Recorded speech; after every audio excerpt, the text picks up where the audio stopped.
जी बाबू जी, आज ये district court आए हुए आप मजिस्ट्रेट को जनसंख्या नियंत्रण कानून बनवाने के लिए जनसंख्या समाधान फाउंडेशन की तरफ से क्या संदेश देना चाहते हो जनता को?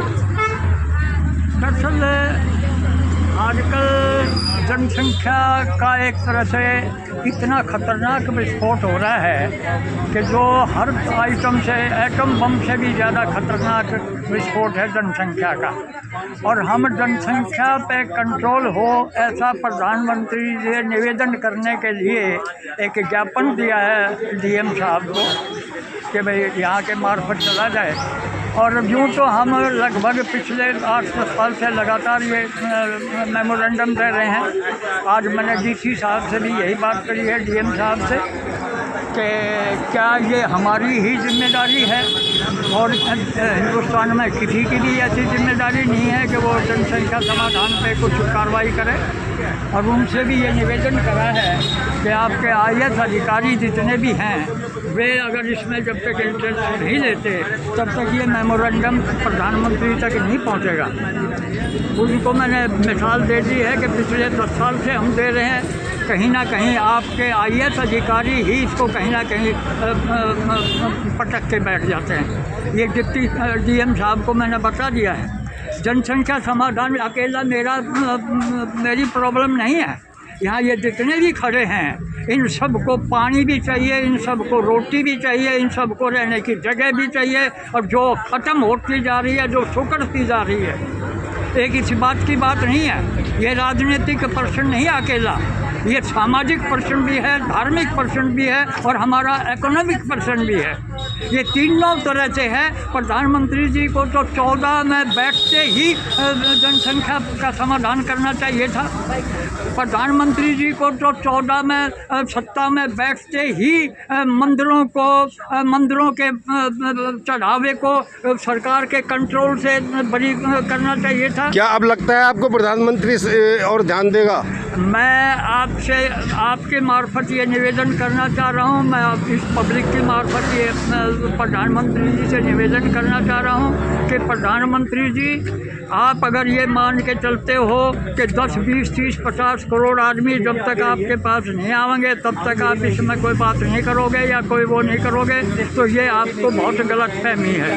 ये हिंदुस्तान है, ये हिंदुओं का स्थान है। ये हिंदू इतना नालायक और इतना वो हो चुका है, एक तरह से निपुंसक हो चुका है। और इस पर कितना ही कहे जाओ, इसको अगर ये कहो कि कल तुम्हारे ऊपर बम पड़ने वाला है तो वो ये कहेगा कि कल देखा जाएगा, आज तो मौज करने दो मुझे। ये मौज करने पर लगा हुआ है, ये अपने सिर्फ उस पर करना, इसकी बातों पर ना जाओ। आपको अगर काम करना है तो एक कागज़ आपके पास भी अगर पहुंचता है रिक्वेस्ट का, तो उस कागज़ को देख करके आप काम कर दो। और आपका टाइम जो है शासन के तौर पे तो टाइम बहुत है, भगवान करे 29 में भी आप प्रधानमंत्री बने, लेकिन उम्र के तौर पे तो सबका लिमिटेड है। तो इसलिए 29 से पहले जनसंख्या समाधान का भी और मंदिरों को सरकार के नियंत्रण से निकालने का भी, और रोज़ाना किसी न किसी का गला कट रहा है, रोज़ाना कोई ना कोई नारा देता है और किसी न किसी का गला काट देता है।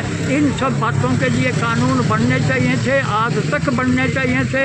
और क्या नाम है, अब 29 के इलेक्शन से पहले तो भाई मेहरबानी करके ये कानून बना ही दो, वरना जितना हम शोर मचा रहे हैं काम उतना हो नहीं रहा, कानून वे बन नहीं रहे। और दूसरे तबके को ज़रूर प्रोत्साहन मिलता है कि ये तो बटेरे रो लिए, लेकिन मोदी जी तो कुछ नहीं कर रहे हैं, मोदी जी तो हमारे उसमें कर रहे हैं। इससे लोगों में विश्वास खराब हो रहा है, इससे लोगों में अट्रैक्शन खराब हो रही है, इससे लोगों में एक तरह से आपकी प्रति मोहब्बत जो है उसमें फ़र्क पड़ रहा है। इन सारी बातों को देखते हुए आपसे नम्र निवेदन है आपको कि भाई आप इन बातों की तरफ ध्यान दें।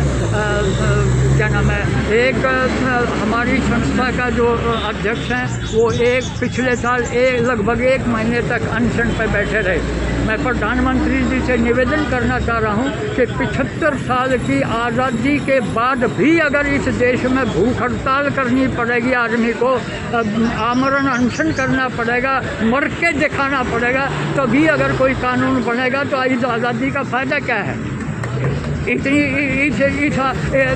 तो इतना मर के दिखाया तो अंग्रेज़ आज़ादी दे गए हमें। अगर हम मर के ना दिखाते तो अंग्रेज़ आज़ादी कहाँ देने वाले थे? क्या आज भी एक कानून बनवाने के लिए मर के दिखाना पड़ेगा क्या? बिल्कुल। अंदर मैडम ने आपको क्या आश्वासन दिया? अंदर मैडम ने बहुत अच्छी तरह से बात की। मैंने उनसे रिक्वेस्ट की है कि आप जैसे नौजवान IAS अधिकारी जो हैं वो कम से कम पुरानी जो व्यवस्था है अंग्रेज़ों के टाइम की, जो क्या नाम है अपना इस अंग्रेज़ों के टाइम से जो प्रथा सी चली आ रही है कि पब्लिक की तरफ कोई ध्यान ना देना, अपना एडमिनिस्ट्रेशन कोई वो करना, उसको छोड़ के आप नौजवान जो तबका IAS कैटेगरी में आ गया हुआ है, उस नौजवान तबके को तो अब पब्लिक की तरफ, पब्लिक की डिमांड की तरफ, पब्लिक की मांग की तरफ क्या नाम है ध्यान देना चाहिए और कोशिश करनी चाहिए कि कानून की मदद आप उनकी मांग के लिए लो। कानून के मुताबिक मांग तो मत ना पो, कानून की मदद तो उनकी मांग को पूरी करने के लिए लो। ये मैंने DM साहब से निवेदन किया है और उन्होंने बड़े हंस के, बड़े उत्साहवर्धक और उत्साहजनक भावना से उन्होंने मेरी बात को एक्सेप्ट किया है, मेरी बात को माना है कि हाँ आप ठीक कह रहे हैं। और मुझे बाबूजी कह के उन्होंने कहा कि बाबूजी मैं बहुत भरसक पर्यटन करूँगी और जो कुछ भी मेरे से बन पड़ेगा मैं उन सब कुछ ठीक करूँगी। तो दूसरा हमने गाँव की आसपास की और कुछ समस्याओं के बारे में बात की और उन्होंने कहा कि मेरे ध्यान में है और मैं जितना हो सकेगा, जब तक जितना जल्दी हो सकेगा मैं उसका समाधान करूँगा। तो ये सब कुछ तो हाँ। धन्यवाद जी।